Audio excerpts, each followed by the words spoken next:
I guess it's my turn, guys. Hey! Yo, break a leg. Nice guys, aren't they? Hey guys, first of all, hey Francis, thank you so much for your service, man. Give him a round of applause, guys. Yeah. Whoa. Oh yeah. Guys, thank you so much for this invite and asking me to come down and speak here. Ladies and gentlemen, my name is Earl Granville. A little bit about my background. I'm a 9-year veteran in the Pennsylvania Army National Guard as an infantryman with tours of Bosnia, Iraq, and Afghanistan. A little bit of what I do now is I work for organizations like Operation Enduring Warrant. We're here today with, this Jagaloo and Andrew Einstein. And Jeremy Scharlow, he's a full-time law enforcement, wounded in the line of duty. He runs our Heroes Voice program. I'm a senior at the University of Scranton, getting my degree in counseling and human services. I play hockey for an all-flat hockey team called the USA Warriors, located in Washington, D.C. Ladies and gentlemen, I fucking suck at hockey, all right? But I gotta say, go Flyers, all right? Guys, I'm gonna back up a little bit. Look, guys, I joined the military. My twin brother talked me into joining, all right? I was a senior in high school. I didn't know what I was gonna do after that, but what made me actually join, the big picture was a selfish reason. I saw free education. That's why I joined. Joe and I graduated high school, Carbondale area, just outside of Scranton, Pennsylvania. We landed in Fort Benning, Georgia for basic training September 1st, 2001. You all know what happened 11 days later. I don't have to tell you that. I was there. And I got to tell you, the selfish person that I still was at that age, I looked at my brother and said, what the hell did you get me into, ladies and gentlemen? I didn't sign up to go to war, right?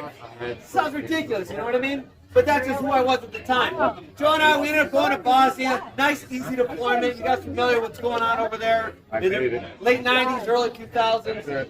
No harm, no foul to us at all. No real threat. Came home from that deployment.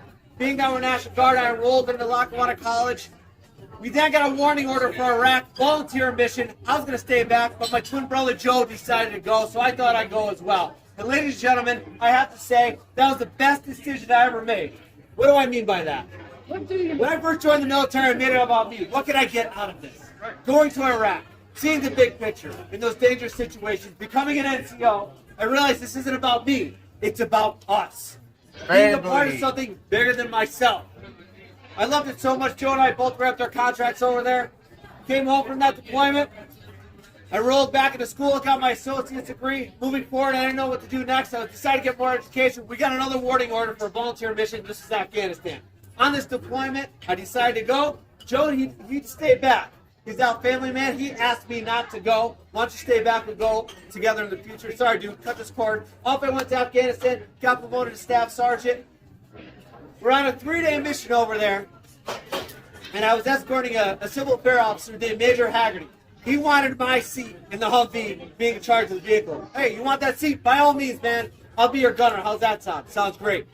The final day of this mission, we're leaving the site of this future where we're going to build a school for later on, for this Afghan village called Zorma.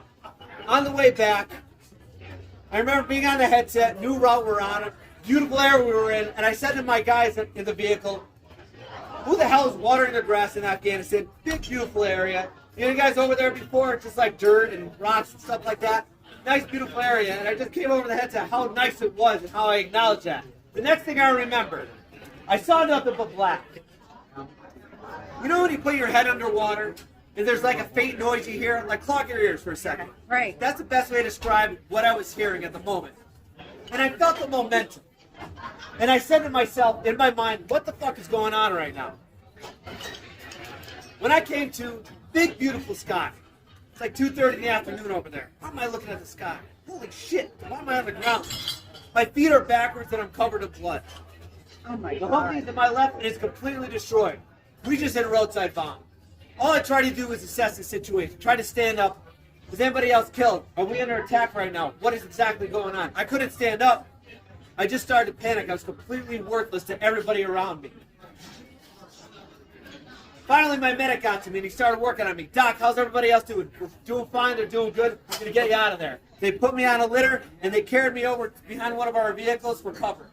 And when they carried me over, they walked me right past 2 body bags.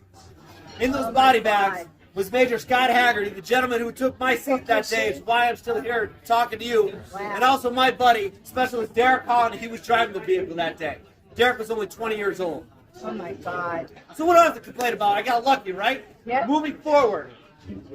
I woke up, I went under for surgery in Afghanistan. I woke up in Germany. They amputated my left leg. A few days later, I went back to Walter Reed Army Medical Center, and this is going to be my home for a while. And while at Walter Reed, and on my third day there, my family came down to see me, and there was my twin brother, Joe. Joe looks at me and he says, I should have just gone with you. Should have gone with me, dude. You could have been killed. And I gotta say with confidence, ladies and gentlemen, I'm feeling pretty good. I got lucky. What else to complain about? And all the humor I threw at him, he just didn't want to hear it. Hey man, I'm here, I'm alive. Glad my nuts didn't get blown off, right? A little perspective, ladies and gentlemen, am I right? Right. Of course not. Hey, Moving forward, ladies and gentlemen, I got my independence back. I learned how to walk. I learned new activities as so-called adaptive athlete. Life was good. I moved back to Scranton, Pennsylvania. I was looking forward to my future, seeing what's next. It's a week before Christmas. I get out of the shower, getting ready for the black tie end of the year event. I put my prosthetic on. I put my suit pants on and a t-shirt. I'm in front of the mirror doing my hair. All of a sudden my phone rings. I let it go to voicemail. Finish doing my hair, wash the hair gel out.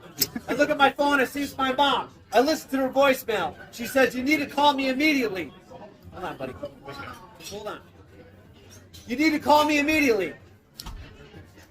So I give her a call, and she's crying on the other end. Mom, what's the matter? What's going on? Earl, I'm so sorry. Mom, tell me, what's up? My twin brother Joe committed suicide. oh my God. Worst day of my life, ladies and gentlemen. Oh my God. How do I get this second chance at life and have my own twin brother take his away? Why? I was crushed. The very next thing I did, I walked 5 steps into my kitchen. Every single ounce of alcohol I had, I poured it right down the drain. I grew up with an alcoholic, and I knew if I grabbed something right then and there, my life was fucked. The next day, I had to go to Joe's house. There's his family. There's his kids. There's some of our friends growing up. You can imagine the energy in this house. Just everybody's just dropped, beat up, confused, giving forgiveness. All those things that just hold us down and stops us from enjoying life.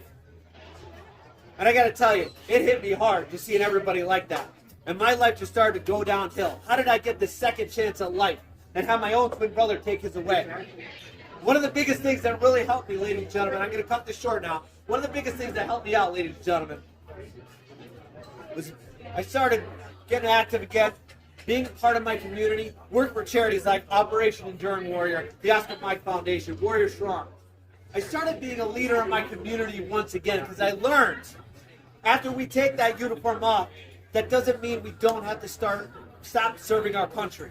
Does that make sense? Yes. You know, there's 3 P's as every individual we need in our lives. You must have a purpose. You must develop a passion, and you have to be part of something bigger than yourselves.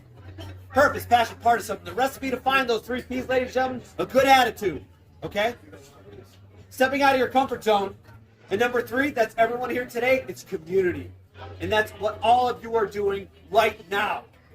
The hardship that, Francis, what you deal with, your line of duty, the service that you did for the company, what you gave for your community and your country.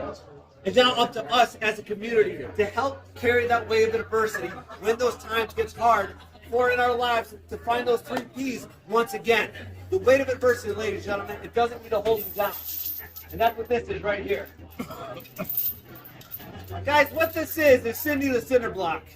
I think it's kind of marriage. What did you say? I thought it was marriage? Yeah. Full ball and chain. Guys, what Cindy represents is the heavy mental adversity that each one of us face as human beings. Guilt, stress, depression, anxiety. All that shit that holds you down and stops you from enjoying life. The idea of Cindy is when we take her out in Operation Enduring Warrior for whatever races we're running, whatever it may be, we all take turns carrying her together. Because as a team, we carry the weight. Nobody carries the weight by themselves. And that's a metaphor for all the bullshit that we face in our lives and the weight that holds you guys down. It's a community, you're left and right. So nobody carries that weight by themselves. Sometimes vulnerability can be the most powerful thing to help you find that recovery and what you're facing deep down inside. Nobody's supposed to carry that weight by themselves. Because as human beings, we're going to have those bad days. And they're going to fucking suck. And they're going to really hold you down and stop you from enjoying life. But remember, we have to look after each other. But also, most importantly, you have to look after yourselves. And that's where that vulnerability comes into play. Where you reach out to somebody, so you're not carrying that weight by yourself. Does that make sense, ladies and gentlemen? Thank you.